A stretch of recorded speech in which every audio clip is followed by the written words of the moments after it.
السلام علیکم، میں سفیزہ مجھ اسلام اور میرے پاس یہ مکاشفۃ القلوب کی کتاب ہے۔ اس کتاب میں آج آپ کو باب 17 پڑھ کر سناؤں گی، جس کا ٹاپک ہے امانت اور توبہ۔ اعوذ باللہ من الشیطان الرجیم، بسم اللہ الرحمن الرحیم۔ فضیلت درود پاک۔ جناب محمد بن منقدر رحمۃ اللہ علیہ اپنے باپ سے روایت کرتے ہیں کہ حضرت سفیان ثوری رحمۃ اللہ علیہ نے طواف کعبہ کرتے ہوئے ایک ایسے جوان کو دیکھا جو قدم قدم پر درود شریف پڑھ رہا تھا۔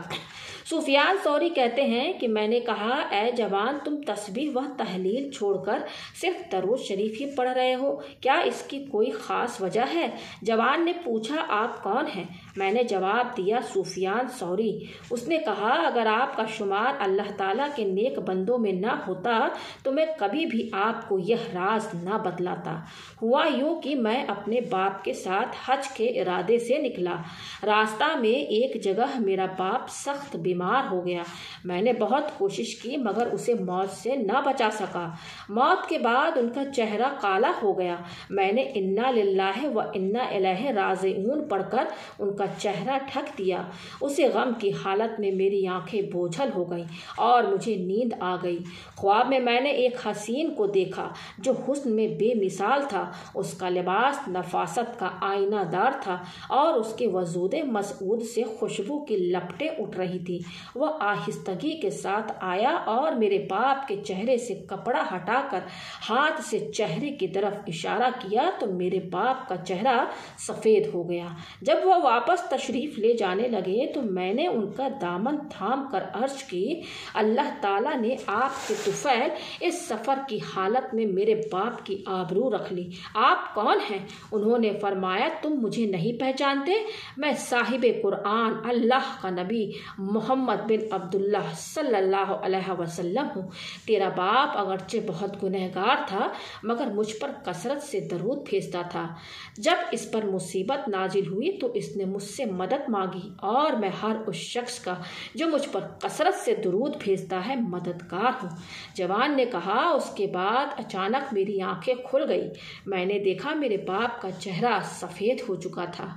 جناب عمر بن دینار رحمۃ اللہ علیہ ابو جعفر رحمۃ اللہ علیہ سے روایت کرتے ہیں کہ حضور پاک صلی اللہ علیہ وسلم نے فرمایا، جو مجھ پر درود بھیجنا بھول گیا اس نے جنت کا راستہ کھو دیا۔ امانت کی تعریف۔ امانت امن سے بنا ہے اور کوئی شخص حق کو چھوڑ کر مامون نہیں رہتا۔ امانت کی ضد خیانت ہے جو خون سے مشتق ہے، جس کا معنی ہے کم کرنا، کیونکہ جب تم کسی چیز میں خیانت کرو گے تو اس میں کمی واقع ہو جائے گی۔ امانت کے بارے میں ارشادات نبوی۔ حضور پاک صلی اللہ علیہ وسلم کا ارشاد ہے کہ دھوکہ، فریب اور خیانت جہنمیوں کا طریقہ ہے، اور یہ بھی ارشاد فرمایا کہ جس نے لوگوں کے ساتھ لین دین میں ظلم نہیں کیا اور ان سے جھوٹے باتیں نہیں کی، اس کی مرادیں مکمل ہو گئی، عدالت ظاہر ہو گئی اور اس سے بھائی چارہ رکھنا ضروری ہو گیا۔ ایک اعرابی قوم کی تعریف میں کہتا ہے، وہ امین ہے، کسی کے ساتھ دھوکہ نہیں کرتے، کسی مسلمان کی عزت کو پامال نہیں کرتے اور ان کے ذمے کسی کا حق باقی نہیں ہے، وہ بہترین قوم ہے۔ اعرابی کے ممدوحین تعریف کیے ہوئے گزر چکے ہیں، اب تو انسانی لباس میں بھیڑیے پھرتے ہیں۔ جیسے کسی نے کہا ہے، اس شخص کے لیے جو انسان پر اس کی انابت و خدا کی طرف رجوع کرنا کے باوجود بھروسہ کرتا ہے تو پھر عزت دار شخص کے لیے ٹھکانہ کہاں رہے گا؟ چند لوگوں کو چھوڑ کر باقی سب انسانی لباس میں بھیڑیے ہیں۔ ایک اور شاعر کہتا ہے، وہ لوگ چلے گئے جن کی جدائی میں کہا جاتا تھا، کاش یہ شہر ویران ہو جاتا اور قیامت آ جاتی۔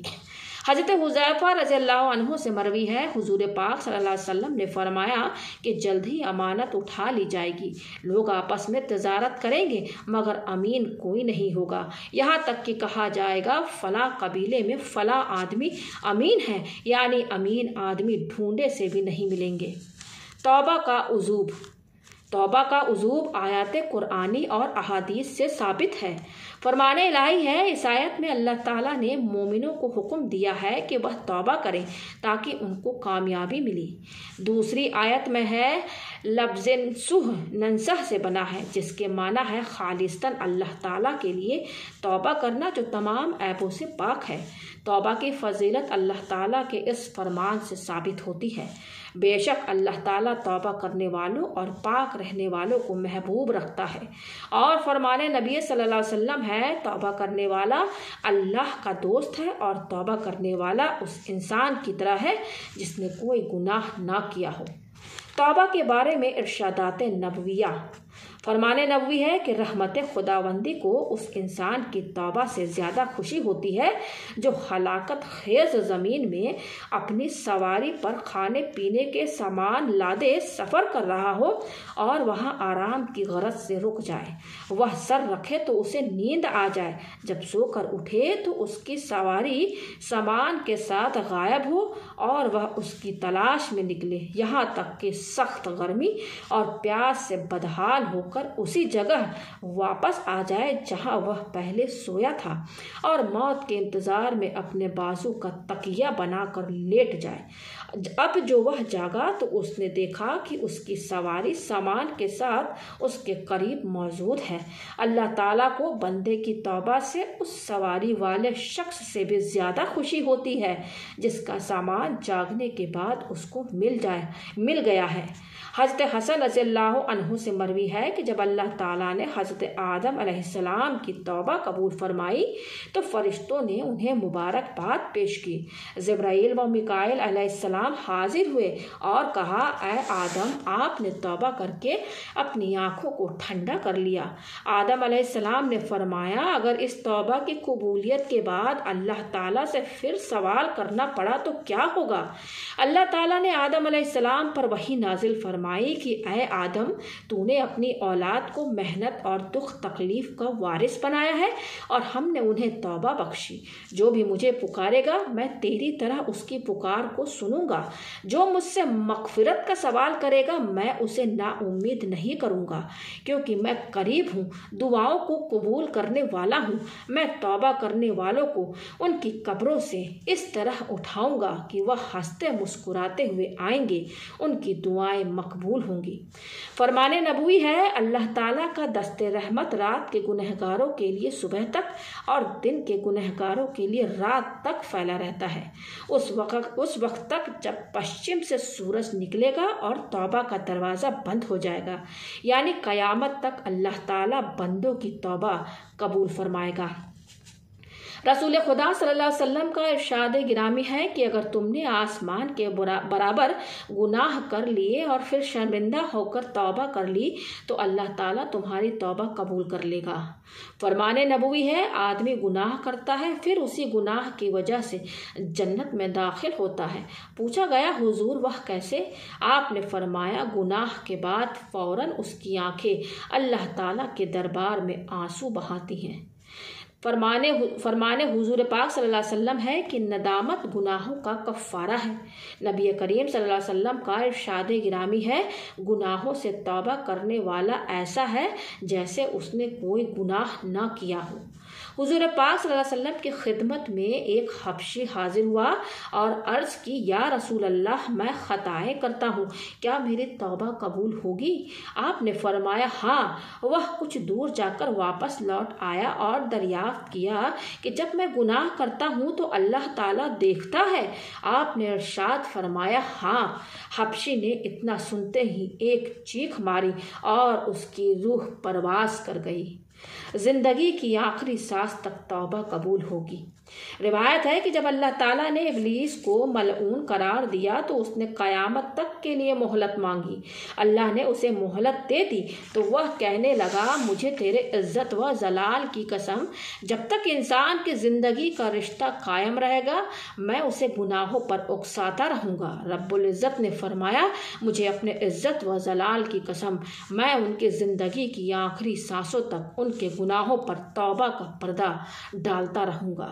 فرمان رسول اللہ صلی اللہ علیہ وسلم ہے، نیکیاں گناہوں کو اس طرح دور لے جاتی ہیں جیسے پانی میل کو بہا لے جاتا ہے، یعنی دور کر دیتا ہے۔ جناب سعید بن مسیب رضی اللہ عنہ سے مروی ہے کہ یہ آیت اس شخص کے بارے میں نازل ہوئی جو گناہ کرتا پھر توبہ کر لیتا، پھر گناہ کرتا اور پھر توبہ کر لیتا تھا۔ جناب فضیل رحمۃ اللہ علیہ کا قول ہے، رب ذوالجلال کا ارشاد ہے، گنہگاروں کو بشارت دے دو، اگر وہ توبہ کرے تو میں قبول کر لوں گا۔ صدیقین کو آگاہ کر دیجیے، اگر میں نے اعمال کا وزن کیا تو انہیں عذاب سے کوئی نہیں بچا سکتا۔ حضرت عبداللہ بن عمر رضی اللہ عنہما کا ارشاد ہے، جو گناہوں کی یاد میں شرمندہ ہو گیا اور اس کا دل خوف خدا سے کانپ گیا، اس کے گناہوں کو مٹا دیا جاتا ہے۔ گناہوں سے بچانے والا صرف رب ذوالجلال ہے۔ روایت ہے کہ اللہ تعالیٰ کے ایک نبی سے خطا سرزد ہوئی، اللہ تعالیٰ نے وحی کی کہ اگر تم سے دوبارہ کوتاہی ہوئی تو میرے عذاب سے نہیں بچ سکو گے۔ نبی نے عرض کی، اے اللہ، تو ہے اور میں، مجھے تیرے عزت و جلال کی قسم، اگر تو مجھے گناہوں سے نہ بچائے تو میں نہیں بچ سکوں گا۔ اس پر اللہ تعالیٰ نے انہیں گناہوں کے خیالات سے بھی محفوظ کر دیا۔ توبہ کا دروازہ کبھی بند نہیں ہوتا۔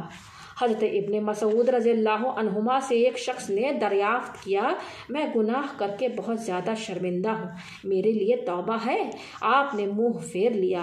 جب دوبارہ اس شخص کی طرف دیکھا تو آپ کی آنکھوں سے آنسو بہہ رہے تھے۔ فرمایا، جنت کے 8 دروازے ہیں، کھولے بھی جاتے ہیں اور بند بھی کیے جاتے ہیں، سوائے توبہ کے دروازے کے، وہ کبھی بھی بند نہیں ہوتا۔ عمل کرتا رہے اور رب کی رحمت سے مایوس نہ ہو۔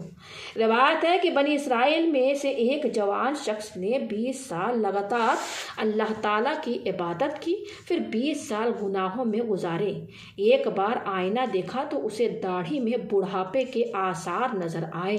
وہ بہت ہی غمگین ہوا اور بارگاہ رب العزت میں گزارش کی، اے رب ذوالجلال، میں نے 20 سال تیری عبادت کی، پھر 20 سال گناہوں میں گزارے، اب اگر میں تیری طرف لوٹ آؤں تو مجھے قبول کر لے گا؟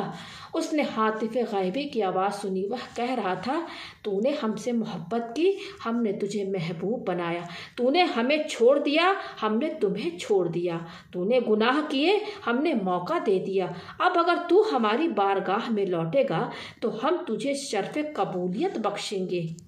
توبہ کے بارے میں سرور کونین صلی اللہ علیہ وسلم کا ارشاد گرامی۔ حضرت ابن عباس رضی اللہ عنہ سے مروی ہے کہ حضور پاک صلی اللہ علیہ وسلم نے فرمایا، جب بندہ توبہ کرتا ہے اللہ تعالیٰ اس کی توبہ قبول کر لیتا ہے۔ محافظ فرشتے اس کے پچھلے گناہوں کو بھول جاتے ہیں، اس کے اعضائے جسمانی اس کی غلطیوں کو بھول جاتے ہیں۔ زمین کا وہ ٹکڑا جس پر اس نے گناہ کیا ہے اور آسمان کا وہ حصہ جس کے نیچے اس نے گناہ کیا ہے، اس کے گناہوں کو بھول جاتے ہیں۔ جب وہ قیامت کے دن آئے گا تو اس کے گناہوں پر گواہی دینے والا کوئی نہیں ہوگا۔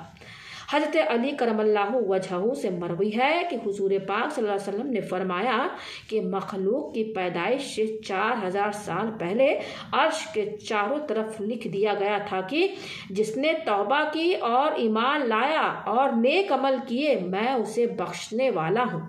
چھوٹے اور بڑے تمام گناہوں سے توبہ فرض عین ہے، کیونکہ چھوٹے گناہوں پر اصرار انہیں بڑے گناہ بنا دیتا ہے۔ توبہ نصوح یہ ہے کہ انسان ظاہر و باطن سے توبہ کرے اور آئندہ گناہ نہ کرنے کا پختہ ارادہ کرے۔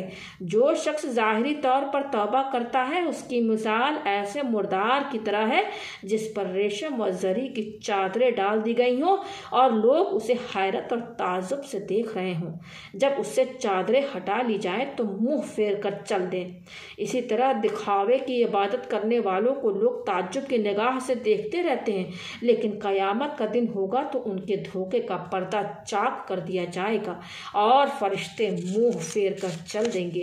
چنانچہ رسول اکرم صلی اللہ علیہ وسلم نے ارشاد فرمایا، اللہ تعالیٰ تمہاری صورتوں کو نہیں دیکھتا بلکہ تمہارے دلوں کو دیکھتا ہے۔ حضرت ابن عباس رضی اللہ عنہما سے مروی ہے کہ قیامت کے دن بہت سے لوگ ایسے ہوں گے جو خود کو تائب سمجھ کر آئیں گے مگر ان کی توبہ قبول نہیں ہوگی، اس لیے کہ انہوں نے توبہ کے دروازے کو شرمندگی سے مستحکم مضبوط نہیں کیا ہوگا، توبہ کے بعد گناہ نہ کرنے کا پکا ارادہ نہیں کیا ہوگا، گناہوں کو اپنی امکانی طاقت تک دور نہیں کیا ہوگا، اور آسان چیزوں کے زواج کے سلسلے میں جو کام انہوں نے کیے ہیں اور ان سے بخشش چاہنے میں انہوں نے کوئی تیاری نہیں کیا، اور ان کے لیے یہ بات آسان ہے کہ اللہ تعالیٰ اس سے راضی ہو جائے۔ گناہوں کو بھول جانا بہت خطرناک بات ہے۔ ہر عقل مند کے لیے ضروری ہے کہ وہ اپنے نفس کا محاسبہ کرتا رہے اور اپنے گناہوں کو نہ بھولے۔ اے گناہوں کو شمار کرنے والے مجرم، اپنے گناہوں کو مت بھول اور گزری ہوئی غلطیوں کو یاد کرتا رہے۔ موت سے پہلے اللہ تعالیٰ کی طرف رجوع کر لے، گناہوں سے رک جا اور غلطیوں کو مان لے۔ فقیہ ابو اللیث رحمۃ اللہ علیہ سے مروی ہے، حضرت عمر رضی اللہ عنہ ایک مرتبہ حضور پاک صلی اللہ علیہ وسلم کی خدمت میں روتے ہوئے حاضر ہوئے۔ آپ نے دریافت فرمایا کہ اے عمر کیوں روتے ہو؟ عرض کیا حضور دروازے پر کھڑے ہوئے جوان کے گریہ رونے و زاری نے میرا جگر جلا دیا ہے۔ آپ نے فرمایا اسے اندر لاؤ۔ جب جوان خدمت میں حاضر ہوا تو آپ حضور پاک صلی اللہ علیہ وسلم نے پوچھا اے جوان تم کس لیے رو رہے ہو؟ عرض کیا حضور میں اپنے گناہوں کے زیادتی اور رب ذوالجلال کی ناراضگی کے خوف سے رو رہا ہوں۔ آپ نے پوچھا کیا تو نے شرک کیا ہے؟ کہا نہیں یا رسول اللہ۔ کیا تو نے کسی کو ناحق قتل کیا ہے؟ عرض کیا نہیں یا رسول اللہ۔ آپ نے دوبارہ پوچھا، عرض کیا نہیں یا رسول اللہ۔ آپ نے ارشاد فرمایا اگر تیرے گناہ ساتوں آسمانوں زمینوں اور پہاڑوں کے برابر ہو تب بھی اللہ تعالیٰ اپنی رحمت سے بخش دے گا۔ جوان بولا یا رسول اللہ میرا گناہ ان سے بھی بڑا ہے۔ آپ نے فرمایا تیرا گناہ بڑا ہے یا کرسی؟ عرض کیا میرا گناہ۔ آپ نے فرمایا تیرا گناہ بڑا ہے یا عرش الہی؟ عرض کیا میرا گناہ۔ آپ نے فرمایا تیرا گناہ بڑا ہے یا رب ذوالجلال؟ عرض کی رب ذوالجلال بہت ہی عظیم ہے۔ حضور پاک صلی اللہ علیہ وسلم نے فرمایا بلا شبہ جرم عظیم کو رب عظیم ہی معاف فرماتا ہے۔ پھر آپ نے فرمایا تم مجھے اپنے گناہ تو بتلاؤ۔ عرض کی حضور مجھے آپ کے سامنے عرض کرتے ہوئے شرم آتی ہے۔ آپ نے فرمایا کوئی بات نہیں تم بتاؤ۔ عرض کیا حضور میں 7 سال سے کفن چوری کر رہا ہوں۔ انصار کی ایک لڑکی مر گئی تو میں اس کا کفن چرانے جا پہنچا۔ میں نے قبر کھود کر کفن لے لیا اور چل پڑا۔ کچھ ہی دور گیا تھا کہ مجھ پر شیطان غالب آ گیا اور میں الٹے قدم واپس پہنچا اور لڑکی سے بدکاری کی۔ میں گناہ کر کے ابھی چند ہی قدم چلا تھا کہ لڑکی کھڑی ہو گئی اور کہنے لگی اے جوان خدا تجھے غارت کرے، تجھے اس نگہبان کا خوف نہیں آیا جو ہر مظلوم کو ظالم سے اس کا حق دلاتا ہے؟ تو نے مجھے مردوں کی جماعت سے برہنہ کر دیا اور دربار خداوندی میں ناپاک کر دیا ہے۔ حضور پاک صلی اللہ علیہ وسلم نے جب یہ سنا تو فرمایا دور ہو جا اے بدبخت، تو جہنم کی آگ کا مستحق ہے۔ جوان وہاں سے روتا ہوا اللہ تعالیٰ سے استغفار کرتا ہوا نکل گیا۔ جب اسے اسی حالت میں 40 دن گزر گئے تو اس نے آسمان کی طرف نگاہ کی اور کہا اے محمد و آدم و ابراہیم علیہ السلام کے رب اگر تو نے میرے گناہ کو بخش دیا ہے تو حضور پاک صلی اللہ علیہ وسلم اور ان کے صحابہ کو مطلع فرما، اور اگر ایسا نہ ہو تو آسمان سے آگ بھیج کر مجھے جلا دے اور جہنم کے عذاب سے بچا لے۔ اسی وقت حضرت جبرائیل علیہ السلام حضور کی خدمت میں حاضر ہوئے اور کہا آپ کا رب آپ کو سلام کہتا ہے اور پوچھتا ہے کہ مخلوق کو تم نے پیدا کیا ہے؟ آپ نے فرمایا نہیں بلکہ مجھے اور تمام مخلوق کو اللہ نے پیدا کیا ہے اور اسی نے رزق دیا ہے۔ تب جبریل نے کہا اللہ تعالیٰ فرماتا ہے میں نے جوان کی توبہ قبول کر لی ہے۔ پس حضور پاک صلی اللہ علیہ وسلم نے جوان کو بلا کر اسے توبہ کی قبولیت کی خوشخبری سنائی۔ ایک درد انگیز توبہ۔ حضرت موسیٰ علیہ السلام کے زمانے میں ایک شخص ایسا تھا جو اپنی توبہ پر کبھی قائم نہیں رہتا تھا۔ جب بھی وہ توبہ کرتا اسے توڑ دیتا، یہاں تک کہ اسے اس حال میں 20 سال گزر گئے۔ اللہ تعالیٰ نے حضرت موسیٰ علیہ السلام کی طرف وحی کی، میرے اس بندے کو کہہ دو میں تجھ سے سخت ناراض ہوں۔ جب حضرت موسیٰ علیہ السلام نے اس آدمی کو اللہ کا پیغام دیا تو بہت غمگین ہوا اور جنگلوں کی طرف نکل گیا۔ وہاں جا کر اللہ تعالیٰ کے دربار میں عرض کیا، اے رب ذوالجلال، تیری رحمت جاتی رہی یا میرے گناہوں نے تجھے دکھ دیا؟ تیری بخشش کے خزانے ختم ہو گئے یا بندوں پر تیری نگاہ کرم نہیں رہی؟ تیرے معافی و درگزر سے کون سا گناہ بڑا ہے؟ تو کریم ہے، میں بخیل ہوں، کیا میرا بخل تیرے کرم پر غالب آ گیا ہے؟ اگر تو نے اپنے بندوں کو اپنی رحمت سے محروم کر دیا تو وہ کس کے دروازے پر جائیں گے؟ اگر تو نے انہیں دربار سے نکال دیا تو وہ کہاں جائیں گے؟ اے رب قادر و قہار، اگر تیری بخشش جاتی رہی اور میرے لیے عذاب ہی رہ گیا ہے تو تمام گنہگاروں کا عذاب مجھے دے دے، میں ان پر اپنی جان قربان کرتا ہوں۔ اللہ تعالیٰ نے موسیٰ علیہ السلام سے فرمایا، جاؤ اور میرے بندے سے کہہ دو کہ تو نے میرے کمال قدرت اور عفو و درگزر کی حقیقت کو سمجھ لیا ہے، اگر تیرے گناہوں سے زمین بھر جائے تب بھی میں بخش دوں گا۔ رسول کریم صلی اللہ علیہ وسلم کا ارشاد ہے کہ اللہ تعالیٰ کو گنہگار توبہ کرنے والے کی آواز سے زیادہ محبوب اور کوئی آواز نہیں ہے۔ جب وہ اللہ کو بلاتا ہے تو اللہ تعالیٰ فرماتا ہے، میں موجود ہوں، جو چاہے مانگ، میری بارگاہ میں تیرا رتبہ میرے بعض فرشتوں کے برابر ہے، میں تیرے دائیں بائیں اوپر ہوں اور تیری دلی دھڑکن سے زیادہ قریب ہوں۔ اے فرشتوں، تم گواہ ہو جاؤ کہ میں نے اسے بخش دیا ہے۔ حضرت ذوالنون مصری رحمۃ اللہ علیہ نے کہا ہے، اللہ تعالیٰ کے بہت سے ایسے بندے ہیں جنہوں نے غلطیوں کے پودے لگائے، انہیں توبہ کا پانی دیا اور حسرت و ندامت کا پھل کھایا، وہ دیوانگی کے بغیر دیوانے کہلائے اور بغیر کسی مشقت کے لذتیں حاصل کی۔ یہ لوگ اللہ اور اس کے رسول کے معرفت رکھنے والے فصیح و بلیغ حضرات ہیں اور بے مثال ہیں۔ انہوں نے محبت کے جام پیے اور مصیبتوں پر صبر کرنے کی دولت سے مالا مال ہوئے۔ پھر عالم ملکوت نے ان کے دل غمزدہ ہو گئے اور عالم زبرود کے حضابات کی سیر نے ان کے افکار کو ضلع بخشی۔ انہوں نے شرمندگی کے خیموں میں بسیرا کیا، اپنی خطاؤں کے صحیفوں کو پڑھا اور غریہ وزاری میں مشغول ہو گئے، یہاں تک کہ وہ اپنی پرہیزگاری کی بدولت زہد کے اونچے مراتب پر فائز ہوئے۔ انہوں نے دنیا کو چھوڑنے کی کڑواہٹ کو میٹھا سمجھا اور سخت بستروں کو انتہائی نرم جانا، یہاں تک کہ انہوں نے نجات کی راہ اور سلامتی کی بنیاد کو پا لیا۔ ان کی روحوں کو جنت کے باغوں میں جگہ ملی اور ہمیشہ کی زندگی کے مستحق قرار پائے۔ انہوں نے رونے دھونے کی خندقوں کو پاٹ دیا اور خواہشات کے پلوں کو پار کر گئے، یہاں تک کہ وہ علم کے ہمسائے ہوئے اور حکمت و دانائی کے تالاب سے سیراب ہوئے۔ وہ عقل مندی و سمجھداری کی کشتیوں میں سوار ہوئے۔ انہوں نے سلامتی کے دریا میں نجات کی دولت سے قلعے بنائے اور راحت کے باغوں اور عزت و کرامت کے خزانوں کے مالک بن گئے۔